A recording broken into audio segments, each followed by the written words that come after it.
on the upside, maybe I got a little lucky. On the downside, maybe I got a little unlucky. Let me have like some sort of plan here, some sort of cohesive, like consistency. Yeah. When you think about success, again, I was going to say like the biggest reinforcer of success is winning over and over again. So for a gambler, it's, the worst thing that could happen to a gambler is they just continue to win. Welcome to Confessions of a Financial Advisor, the antidote to conventional financial wisdom. My name is Al, and I've been a financial advisor for over 20 years. This podcast will explore the emotional and psychological factors that affect our behaviors. All of the other financial podcasts out there will talk about the numbers and the math. We will confront the stories that we all fuse with that ultimately set the course for our lives. I am not looking for new clients and have no intention on running for any kind of office. I'm going to tell you like it is and call out all the commonplace BS. Now, let's get into Confessions of a Financial Advisor.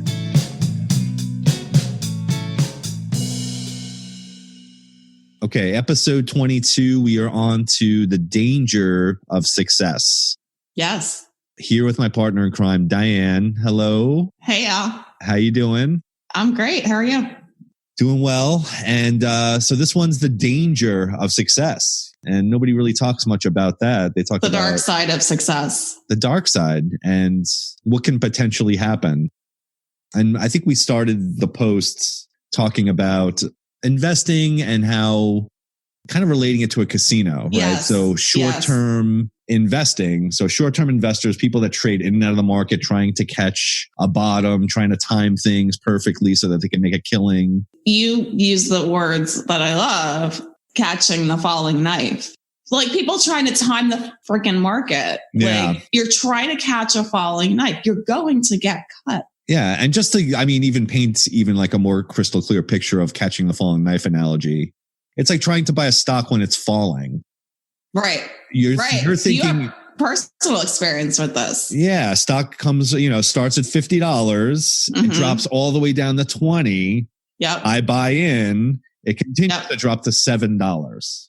Right. So basically my investments, I thought I was getting a steal and I wound up getting more than cut in half on what I put into it. Yep.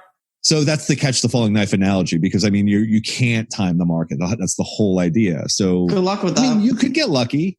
People do get lucky, and this is this ties right into the danger of success. So as soon as you get lucky, the worst thing that could happen to you as a gambler is that you continue to win. Yeah. Right? It's not losing, like just continuing to win is the worst reinforcement because it makes you feel like, oh, look how great I am. It's like, whoa. And I know something that other people don't know. I have this, magical skill that, it's just, it's in me. I was born with it. So you continue to win and then you start taking bigger risks because then you think, well, I'm winning and I know what I'm doing. And look how good I am. I'm very skillful at this until you get screwed. And then, this is why I don't date financial advisors. Look how good I am. Yeah. Like, how about now? Well, it's funny. A lot of financial advisors, it's funny. They're relatively conservative with their clients and then just complete gamblers on their own. They're such assholes. I agree. I agree with you. Present company excluded. 100%. I agree. Just nope. Yeah. Yeah. Been there, done that. The last place I worked at, I'd have to say, I couldn't stand 80% of it. It's just, it wasn't. Yeah, it attracts. There is an arrogant air to that profession, just financial advising in general. Like it wasn't narcissist, but it was a know-it-all vibe. And I was like, what is it that I don't like about you? Oh, yeah, you're condescending to me. Like, dude. Competitive, basically alpha male. Yes. They had to build a thick skin in that type of industry because you're literally just getting hammered and rejected all the time. And for whatever reason, it attracts those types of people that can take, because they don't care. They're narcissists. They don't really, no, I guess that wouldn't really make sense because then they'd be self-conscious, right? I actually wrote about one of them after divorce. Like, I was like, how would I describe you now? You weren't that cute. Oh, wow. You weren't that tall. Like, you want to date a writer? Man.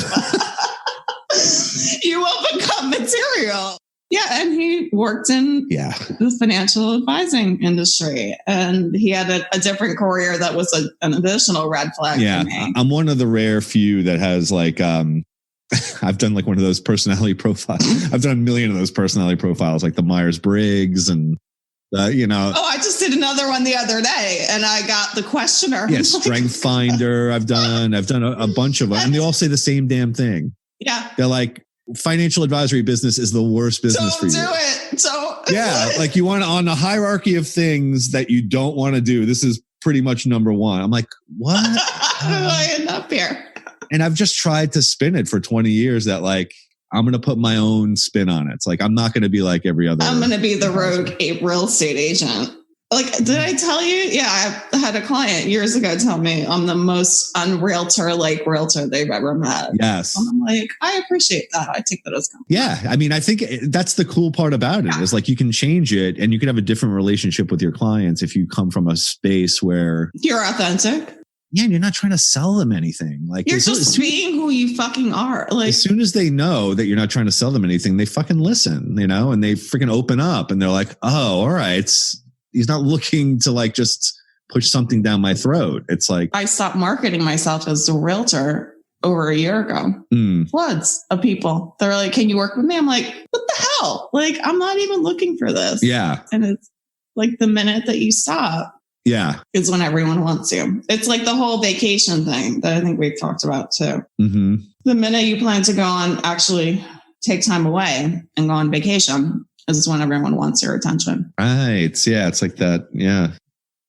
So it's like when you're not paying attention, then you get attention. Yeah. Right. So the humility part. So like the humility when it comes to like this is where you really need humility. The danger of success is just that. It's like, it's the loss of humility. Like you're basically saying that. Well, it's stepping into arrogance. Yeah. And then it's what I'm doing. It's like, I'm initiating. Look how great I am. Look how successful I am. Look at all of the boxes I've checked. Look at my productivity. And if they're not successful at that, then it's like, oh, well, that's just circumstance. It had nothing to do with me. And it's like, the victim role? Oh, yeah. God. Or yeah, exactly. Or a victim of circumstance, you know, so they don't have the humility to say it was the economy. Yeah. You don't have this humility of just saying, you know, on the upside, maybe I got a little lucky. On the downside, maybe I got a little unlucky. Let me have like some sort of plan here, some sort of cohesive, like consistency. Yeah. Yeah. When you think about success, again, I was going to say like the biggest reinforcer of success is winning over and over again. So for a gambler, it's, you know, the worst thing that could happen to a gambler is they just continue to win because it's continuing to reinforce that they're better than they are. And that they're beating the house. Yeah. And they'll keep upping the stakes because why wouldn't you up the stakes if you believe that you're just always going to win? Mm-hmm. And that's where people get crushed. I mean, it's just where, you know, people take chances they shouldn't be taking. Risky behavior. And all in like the mindset of like, I know that I'm going to succeed because look, it's happened 5 times before. Mm-hmm. So that's where my thought process was going with this post, that I'm smart, I'm savvy, and that's the reason I'm winning. And so I'm going to continue to win and risk more and more. Yeah. Yeah. And you also talk about like the dark side of, you know, like the VH1, like behind the music. You see like, you know, VH1 behind the music, Poison, you know, and every band you could possibly think of. And it just goes through the whole same thing. They're 18 years old. They all get together. They want to be rock stars. They're having a blast. They're drinking and playing all these things. And it blows up. They're freaking now playing stadiums, right? A few years in. Mm-hmm. And it just goes completely off the rails, right? They become drug addicts. They started out doing something that they wanted to do, a creative pursuit. They wanted to be. There's a passion project. Yeah, like they're making music, right? And, you know, it's like they're doing something that's collaborative. They're doing something that's creative. But then again, success, it goes off the rails. Success, give them money. Yeah. Give somebody that's 21 a boatload of money, an audience of women that want to sleep with them, and just all the accolades of how great they are. They're like, oh, I am great. I can do whatever the heck I want. I can have whatever I want. Yeah. It's just a sense of entitlement too. Like, even like athletes is where I go with it. Mm-hmm. Like they're being paid millions of dollars a year. Absolutely. And then 10 years post-retirement, where are they? Where are they financially? Where are they fulfillment-wise? And you and I talked about the shift in perspective from 20 years ago. So we're both in our 40s, how things have shifted. The things that 20 years ago we thought would bring us fulfillment, like whether it was a relationship, the car, the house, whatever, and how things have shifted over time. Just the shift in perspective from how we define success. Yeah, and how we've held on to a lot of those old goals, fantasies, ideas of what we wanted. Traditions. Yeah. Yeah, like fucking marriage. Yeah, so for you, like maybe marriage, like in your 20s, you're like, of course I'm getting married. Like, let me check that box off. Okay. Yeah. Been there, done that. Divorce is also been checked. And I was telling you before we got on that for whatever, like, so there's some sort of like imagery in my head that I've always had since my 20s. That I just wanted to like have a lot of money and just live like a rock star kind of lifestyle where I'd be traveling and partying and drinking and doing all these things. And I had that kind of imagery, which I think a lot of young guys do have. Do they? I'm curious. Yes, they do. Well, I would say they do. I mean, I think a lot of guys definitely don't think they could ever attain that. So maybe it's sort of like a real distant kind of, oh, it would be great to fantasy. Live like that. But in my mind, I was like, I think I could do that. Like, I think I could achieve that in some way. And it was in the background. Again, the storyline, this kind of imagery in the background. The story. I'll be I'll be traveling around to the Caribbean and just going, hand gliding and like swimming in the ocean, doing wild things and partying at night all night long. And so then I realized that as I got older, again, it wasn't like this crystal clear, like I had this map and I wrote this whole laundry list of like, these are my goals. It was just this kind of imagery in the background. Like, that's what I want. I want to have all this money. I want to have all this free time and adventure in my life and travel. You are so like all the men that I dated like 20 years ago. Like, well, there you go. So I'm not saying anything that you don't know already. But I think what happened, so the midlife crisis, right? So the midlife crisis comes in when guys turn 45. The midlife opportunity. Don't call it a crisis. Bear with me. All right. So in this context, I'm calling it a crisis because what happens is at 45, that imagery in the background, if it wasn't ever attained, the guy just gets into desperation mode. He's like, I'm freaking 45. Like I'm halfway through my life. If I don't do something drastic now, I need to fulfill that past fantasy. So they get the sports car, they have the affair, they do all like these things that they think are like kind of like rock star kind of lifestyle things. I'm fascinated right now just listening to you talk. So to me, that is a crisis. It could be an opportunity. It could be definitely something that's like a turning point. So for me, it was like a mixed bag. It was like sort of like, I did still have those feelings, but I think the more I became self-reflective on, I started to realize they're outdated goals, outdated fantasies, outdated things that I had from my 20s that at 47, I don't have that anymore. I don't think in those ways. I don't want to be at an island sipping cocktails all day. I've been on an island. After 2 days, I'm like, get me the fuck off, or, let me do something else. Like, let me do something. I can't. It just didn't match up. The fantasy didn't match the reality. The reality didn't match the fantasy. Like I said, that's usually the case, right? Like the fantasy or the reality never lives up to the fantasy. Right? That's true with a lot of things. So I don't know how that goes in the danger of success. Well, yeah. So it does go in the danger of success in the sense. We project and we put expectations on it. And expectations is such a powerful word. We put all these expectations on the definition of success. And then when we don't fulfill those expectations, we're disappointed. We achieve the result and then we're still not fulfilled. And then we're disappointed. Right. Well, I thought getting married was going to make me feel whatever. Right. The reality did not match up to that expectation. And we also talked about the fantasy of being a writer. Like, so. Oh, God. Yeah. Like how it's, whoa, like you're like a celebrity as if you're a famous writer. I'm wrestling with words. Like it's me and words wrestling. Like we are on the ground. It's like an MMA fight. Yeah. Yeah. It's not like just Nirvana, like just sitting with the laptop, just typing. Yeah. And the reality is like, it's yeah. I mean, sometimes that happens, but yeah, like there's moments of it that keep you going. And the bliss of those moments does keep me going. But like I was writing in the middle of the night and this morning I was up at 3 a.m. But a lot of it's work. Write some words. And I read something about Stephen King who's a brilliant writer. I think, and this is paraphrasing, but it was like he was having an interview or he was giving a lecture or something along those lines. Somebody asked a question, said, what's your process? And I think he said something along the lines, again, don't quote me on this.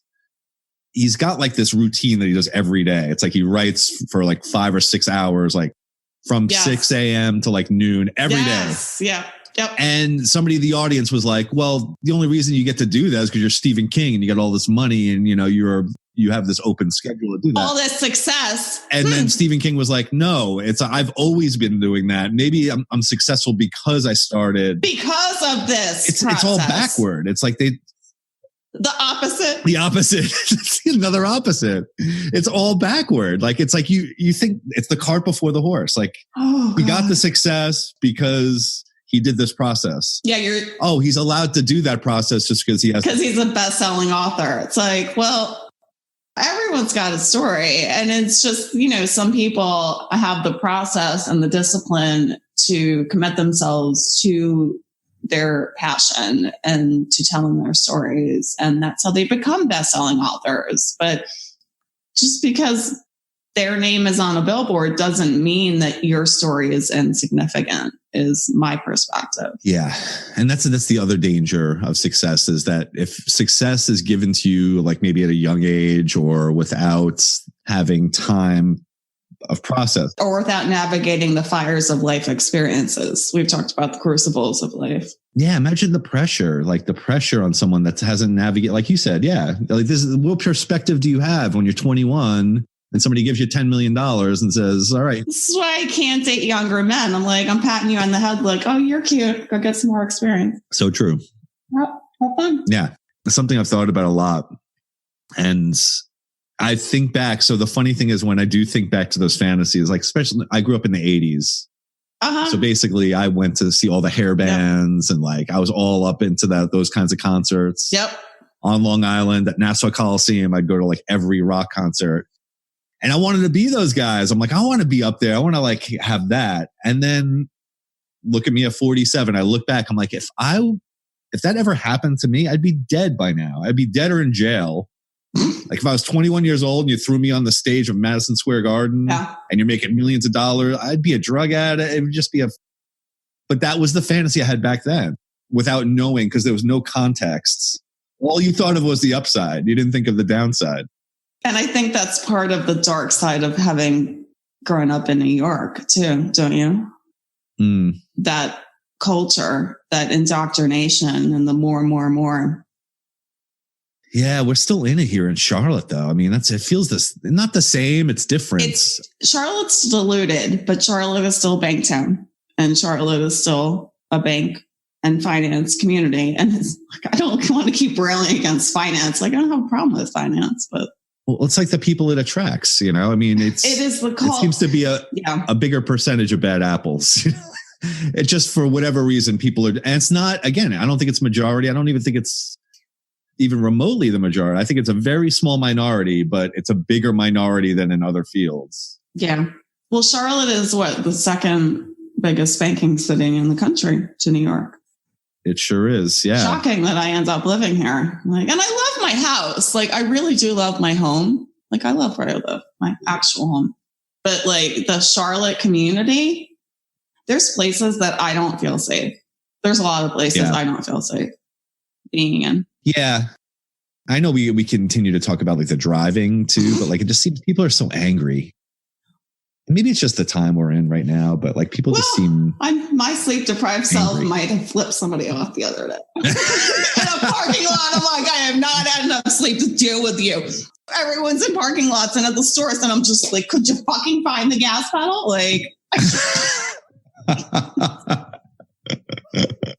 I might have lost my temper a bit. Sleep deprivation will do that. Again, worst form of torture, sleep deprivation. Forget waterboarding. Just keep somebody awake for like 2 days, 3 days. And put you in a room by yourself. So and quarantine you. Yeah, it is. It's like it's solitary confinement. It's solitary confinement, and we're not sleeping. And it's just, we are living in interesting times. It's a bad trip. It's like a bad acid trip. Yeah. Yes. All right, so dangers. That was good. Dangers of success. You guys all know what we mean. Come on. All you guys out there that are in your 20s. I don't think anybody in their 20s probably listens to this, but maybe they do. I think we maybe appeal more to a 30 and older crowd, perhaps. I don't know. Yeah. See, I grew up on Van Halen and Poison. I don't know what the new groups are now that you guys are aspiring to be or think that you want to be. I love Taylor Swift because she's a beautiful lyricist. I'm not embarrassed to say that I like her too. I love her words. All right. Dangers of success. Next week, we're going to get into what I don't tell my daughter. I love that post. I like all of them. Yeah. But yeah, that one is a really powerful one. Yeah. And I always I was kind of brought up on the idea of like your actions speak so loud, I can't hear what you say. Like that it's not what you tell someone. When people show you who they are, believe them. Yeah. And sometimes like people just talk and words sometimes are meaningless. Yes, they're just, oh my God. You could say people, everybody knows somebody in their life that just talks and they're not acting in the way that they're saying, but they're just saying, yeah, this is the way I am. This is what I do. And they're not doing anything. And there's an incongruency there's a disconnect between their words and their actions, like integrity. Yeah. And the infuriating thing for me is those people get through their lives somehow and it works. Like it works for a lot of people. Well, like, why are they still living? Yeah. People were taken down by the pandemic. Like, you just think about. We got to talk about, we have to do a post on justice. Definitely. Like there's got to be justice in this world. Maybe that's a new writing prompt for you. Justice. Yeah. You can't run through life just lying and getting away with it. All right. But anyway. So it was supposed to be a positive spin about what I don't tell her that I want to show her. The positive spin. Yes. Yeah. Or just show her like with, the things you model for her. And yes, the values. Yeah. It's not a verbal thing of saying, this is the way I want you to be. And this is the way you should be. And kids mimic their parents. They pay attention to everything. They pay attention to the way you are. They're always watching. In all your relationships. And like, even you go to a restaurant, like I remember the way my dad was. Well, the fanatical sports fans, kids. Imagine how they're going to grow up. Like, yeah, exactly. Yeah. Or like, I just remember going to restaurants with my dad and like him like rolling his eyes at like the waiter, like the little nuances that I picked up on. And I'm like, I'm glad I never met your dad. He's being a dick. Yeah. I wish I met your mom. Not so much. Yeah, you wouldn't have liked my dad. You would have loved my mom, wouldn't have liked my dad. All right, so anyway. what I don't tell my daughter is for next week. So come follow us, faconfessions.com. Like, subscribe, share. Review. You'll be getting some really good reviews. Yes. And really appreciate everyone that's kind of taken the time to do that. Yes. But anyway, yeah, great, Diane. We'll see you next week. See you next week.